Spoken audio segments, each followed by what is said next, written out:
तो हेलो दोस्तों, NDA UPSC की इस लेटेस्ट लाइव स्ट्रीम में आपका स्वागत है। तो मुझे पूरी उम्मीद है आप सही होंगे और स्वस्थ होंगे।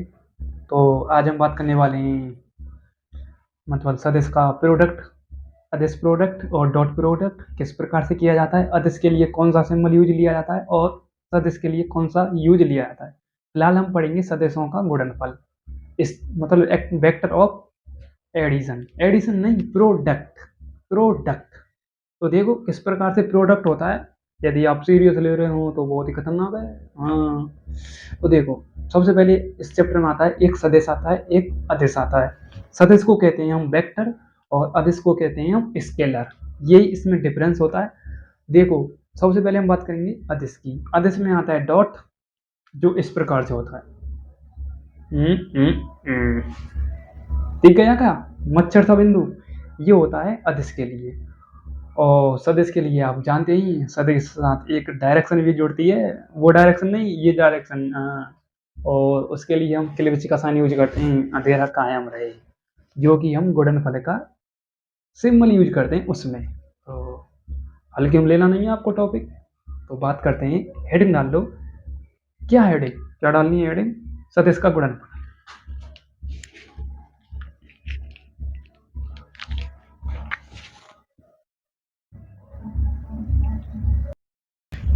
तो आपकी हेडिंग है सदिशों का गुणनफल, इंग्लिश में कहते हैं वेक्टर ऑफ स्केलर। इसके हमें दो टॉपिक पढ़ने हैं। सबसे पहले आपका टॉपिक है, इसको मतलब दो भागों में बांटा जाता है। इसको दो भागों में बांटा जाता है।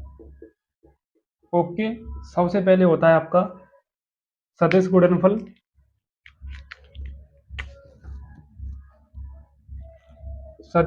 अदिश गुणनफल।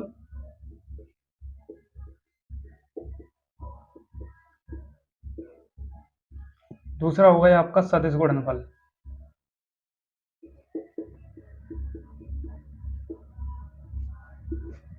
अदिश को कहते हैं हम स्केलर प्रोडक्ट।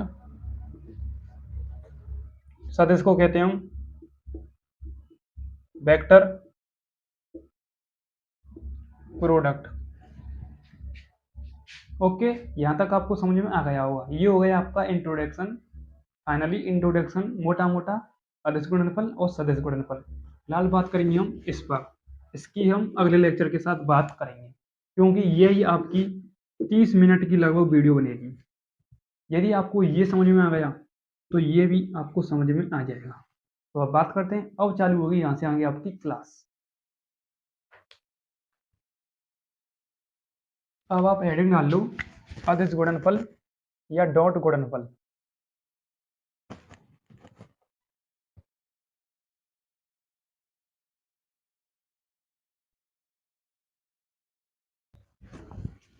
तो हेडिंग है आपकी अदिश गुणनफल या डॉट गुणनफल। ओके, तो देखो किस प्रकार से। पहले हम इसका एक छोटा सा डायग्राम समझते हैं, फिर इसकी मैं लैंग्वेज बताऊंगा, फिर इसके कुछ पॉइंट हैं उनको बताऊंगा, और ये आपका फिनिश हो जाएगा यहाँ पर। तो देखो ये इस प्रकार से इसकी कुछ इस प्रकार से टांगें फैल गई हैं। माना ये कोई आपका ए वेक्टर है, माना ये आपका कोई बी वेक्टर है। पॉसिबल है, हो सकता है। क्लियर यहाँ तक? ये दो वेक्टर अपने आप में एक थीटा एंगल बना रहे हैं। थीटा एंगल पर मैंने सिचुएटेड कर दिए हैं, यानी व्यवस्थित कर दिए हैं। तो इनकी स्थिति कुछ इस प्रकार है, ये आपका कोई ए वेक्टर है और ये आपका कोई बी वेक्टर है। ओके, जो कि थीटा एंगल पर व्यवस्थित हो चुके हैं। ओके, यहां तक क्लियर? अब देखो इसकी एक लैंग्वेज को समझते हैं। जब दो परिमाणों को उनके थीटा कोण की कोज्जा के इक्वल होते हैं, यानी थीटा कोण की कोज्जा में व्यवस्थित किए जाते हैं, तो उन परिमाणों के बीच बनने वाले कोण की कोज्जाई आपका क्या कहलाती है? अदिश गुणनफल। दोबारा से एक बार सिंपल ले लो, आपको डेफिनेशन में कुछ भी नहीं करना है, क्योंकि आप कर रहे हैं कंपटीशन की तैयारी। यदि आपको कॉन्सेप्ट तैयार करना है तो इस प्रकार से कीजिए। ये आपका कोई कोण है, मतलब ये आपका कोई परिमाण है। मैं लिख देता हूँ, ये आपका क्या है, परिमाण है, परिणाम है, परिणाम नहीं है, परिमाण है, बोले तो मैग्नीट्यूड इंग्लिश में। और ये भी आपका कोई परिमाण है। ओके, दो परिमाण है और दोनों परिणाम परिमाण थीटा एंगल पर रखे हुए हैं, इनकी कोण की कोज्या के इक्वल है, इसे ही हम क्या कहते हैं, स्केलर वेक्टर या डॉट गुणनफल। अब देखो, इसका एक छोटा सा प्यारा सा नन्हा सा टिन्नी सा मिनी सा एक छोटा सा फॉर्मूला है जो आपको याद रखना है। तो ये आपका कोई फॉर्मूला है, mod A vector mod B vector cos theta A vector dot B vector. यदि आप मॉड हटा सकते हैं तो A vector B vector cos theta भी लिख सकते हैं। इसको लिख सकते हैं हम इस प्रकार से। ये आ गया इसका मेकअप फॉर्मूला। इसको आपको याद रखना है, जिंदगी भर तक भूलना नहीं है। ओके, यही एक ऐसी नींव है जो आपको अदिश गुणनफल या डॉट गुणनफल को तैयार कराएगी। तो किस प्रकार से देखो। ओके, यहाँ तक क्लियर। यदि आप कह सकते हैं पॉइंट डाल के, जहां ए आपका इक्वल में मॉड ऑफ ए वेक्टर बराबर में या इक्वल में ए वेक्टर का परिमाण है और बी आपका क्या है, mod of B vector equal B का परिमाण है, परिमाण है। यदि थीटा कोण आपका क्या है, ए बा बी के मध्य का कोण,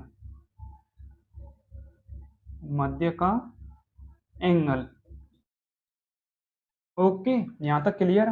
देखो, ए आपका क्या है, ए मोड जो कि ए का मैग्नीट्यूड है, बी आपका क्या है, बी मोड जो कि बी का क्या है, परिमाण बोले तो मैग्नीट्यूड है, और थीटा क्या है आपका, ए और बी के मध्य का एंगल बोले तो कोण। यहाँ तक क्लियर, बेसिक क्लियर। अब देखो इसकी लैंग्वेज क्या है। लैंग्वेज की बात करते हैं, आपको लैंग्वेज समझना है और कुछ भी नहीं। तो देखो, आपका लैंग्वेज भी क्लियर है और आपका कॉन्सेप्ट भी क्लियर है। किस प्रकार से, तो देखो, सबसे पहले जो भी वीक स्टूडेंट हैं उनके लिए तो ये डेफिनेशन है, और जो मतलब थोड़ा टफ हैं, थोड़ा इंटेलिजेंट हैं इस क्लास के अंतर्गत, उनके लिए ये डेफिनेशन है। यदि आप कॉम्पिटेटिव एग्जाम की तैयारी कर रहे हैं, कंपटीशन की तैयारी कर रहे हैं, तो भाड़ में जाए डेफिनेशन, हमें तो कॉन्सेप्ट क्लियर करना है। यदि आप 11th क्लास की प्रिपरेशन कर रहे हैं तो आपके लिए थोड़ी लैंग्वेज भी इम्पोर्टेंट रखती है। ओके, तो देखो, दो सदिशों का गुणनफल स्केलर वेक्टर कहलाता है। इसको प्रदर्शित करने के लिए डॉट सिंबल का यूज किया जाता है, जो कि लिखा हुआ है कोष्टक के अंतर्गत डॉट, इसलिए कहते हैं इसे डॉट गुणनफल, जो कि आपको हेडिंग में दिख रहा है। उसके लिए बात करते हैं हम दूसरी लैंग्वेज। दो राशि या दो परिमाण के बीच की कोण की कोज्या का गुणनफल अदिश गुणनफल कहलाता है, बोले तो स्केलर वेक्टर। देखो, दो सदिश राशियों का परिमाण उनके मध्य की कोण की कोज्या को अदिश गुणनफल कहते हैं। कोई रॉकेट साइंस नहीं है इसमें। यदि आप फोकस के साथ पढ़ोगे ना, तो इंसान से कोई भी चीज़ नहीं बची आज के टाइम। ओके, ये आपको याद रखना है। वो आपकी मर्जी है। मतलब हल्के में नहीं लेना, सीरियस होकर पढ़ना है, सीरियस हो जाओ, पढ़ाई में व्यवस्थित रहो। ओके, तो यहाँ तक क्लियर। अब हम बात करते हैं इनके छोटे छोटे पॉइंट हैं, जैसे ये क्रम विनिमय के नियम का पालन करता है, ये वितरण के भी नियम का पालन करता है, और आई कैप बराबर में जे कैप बराबर में के कैप बराबर में एक वैल्यू कैसे आई उसकी भी बात करते हैं। तो यहाँ तक क्लियर, स्क्रीनशॉट लें जल्दी से फटाफट। तो देखो, ये आपके कुछ दो पॉइंट हैं। दो पॉइंट क्या कहते हैं, अदिश गुणनफल क्रम विनिमय के नियम का पालन करता है। सेकंड पॉइंट है अदिश गुणनफल वितरण के नियम का भी पालन करता है। ये किस प्रकार से, कुछ भी नहीं है, कोई रॉकेट साइंस नहीं है। देखो, मैंने आपके लिए फॉर्मूला निकलवाया था, A dot B cos theta बराबर में A vector dot B vector. इनके क्रम का नियम क्या कहता है, ये नियम कहता है ए वेक्टर और बी वेक्टर को क्रम बदलने पर, कुछ भी नहीं है, ए वेक्टर बा बी वेक्टर के क्रम को बदलने पर।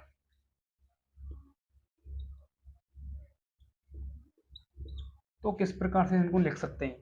देखो ये आपका बी वेक्टर है, तो इसे आप B vector A cos theta बराबर में बी वेक्टर ए वेक्टर भी लिख सकते हैं। ये इसका क्या है? क्रम विनिमय के नियम का पालन। और वितरण का नियम क्या कहता है? जैसे ये आपका A vector dot B vector plus में ए वेक्टर को किस प्रकार से लिख सकते हैं आप? तो देखो यहाँ से आगे आपको समझना है थोड़ा सा फोकस के साथ। तो देखो यदि आप यहाँ पर सी वेक्टर कर लें तो और ही इंटरेस्ट आ जाएगा। तो देखो इनका हम वितरण के मतलब हम इनका गुणा कराते हैं, तो ये आपका क्या आएगा? A vector dot B vector plus का चिन्ह A vector dot C vector. ये क्या है? वितरण के नियम का पालन। ओके, यहाँ तक क्लियर? मतलब जोड़ सकते हैं इसको हम। ओके, यही इसका नियम है, वितरण का नियम। और क्रम विनिमय के नियम का क्या होता है? ए वेक्टर और बी वेक्टर के क्रम को चेंज करने पर चेंज किया जा सकता है। अब हम बात करते हैं समकोण के लिए और समांतर के लिए एंगल रख के और वैल्यू क्या आती है इसको भी देखते हैं। पहले बात करते हैं हम समकोण सदिश के लिए। समकोण सदिश के लिए, समकोण के लिए खाली आप समकोण के लिए रख लो। तो 90 डिग्री की बात करते हैं हम सबसे पहले।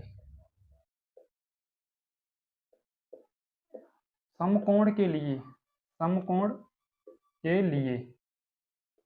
और दूसरा आ जाएगा आपका चौथा पॉइंट समांतर के लिए। समांतर यानी थीटा बराबर 0,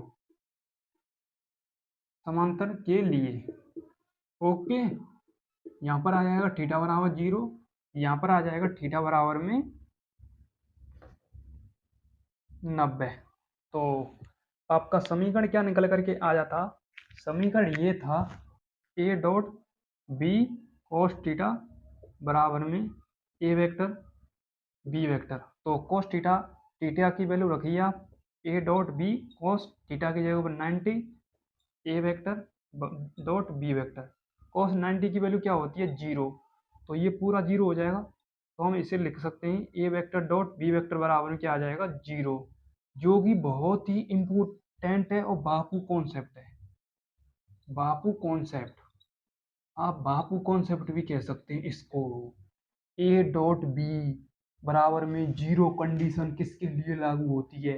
वो होती है समकोण के लिए थीटा बराबर 90, समांतर के लिए थीटा बराबर 0 आएगा क्योंकि समांतर की बात कर रहे हैं हम। तो चलो थीटा बराबर 0 रख लेते हैं, कोई रॉकेट साइंस नहीं है।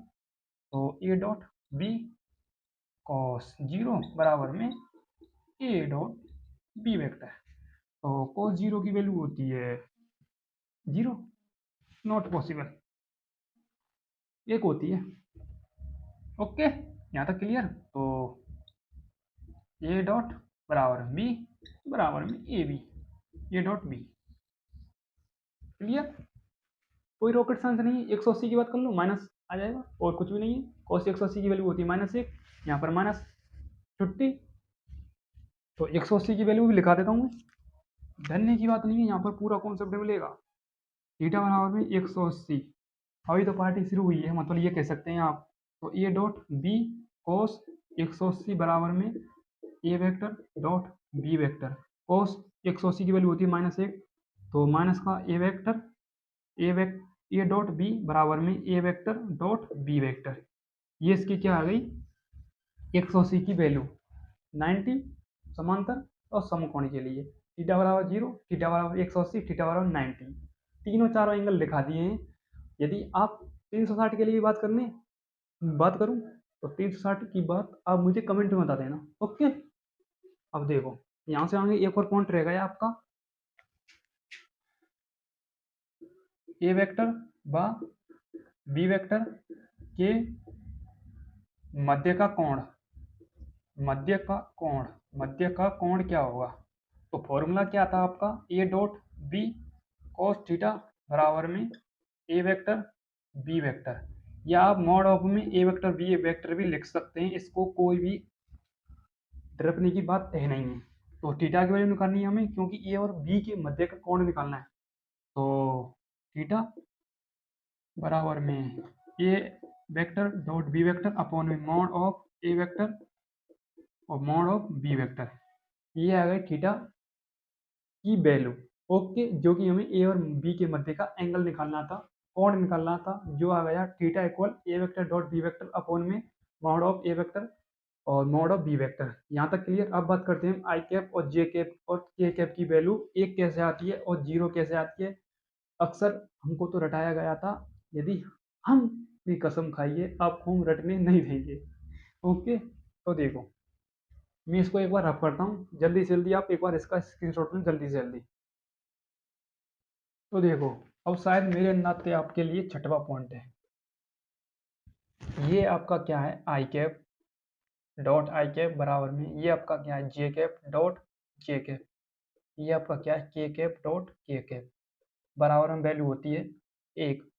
ये क्या है आपका आई कैप, ये क्या है आपका जे कैप, ये क्या है आपका जे कैप, ये क्या है आपका के कैप, ये क्या है आपका आई कैप, ये क्या है आपका, देखो, आई कैप जे कैप के कैप, आई कैप जे कैप, जे कैप के कैप, जे कैप के कैप और आई कैप और के कैप बराबर में होती है वैल्यू जीरो।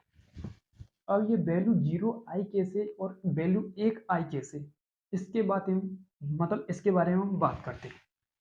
तो ये आपका कोई ग्राफ है, देखो ये होता है आपका एस एक्स अक्ष, ये होता है आपका वाई अक्ष, ये होता है आपका जेड अक्ष। एक्स अक्ष के साथ बनाता है आई कैप, वाई के साथ में जे कैप, जेड के साथ में के कैप। अब देखो, आई कैप समांतर की बात कर रहा है, समांतर की। यदि आई कैप और जे कैप होता तो 90 डिग्री की बात होती। ओके, फिलहाल आई कैप बराबर में जे कैप के कैप डॉट के कैप समांतर की बात कर रहा है। तो समांतर के लिए क्या आती है, थीटा बराबर जीरो की आती है कि नहीं value, A dot B cos theta बराबर में A vector dot B vector. Theta की वैल्यू कितनी आएगी, जीरो। कोस जीरो का वैल्यू कितना होता है, एक, इसलिए यहाँ पर एक आता है।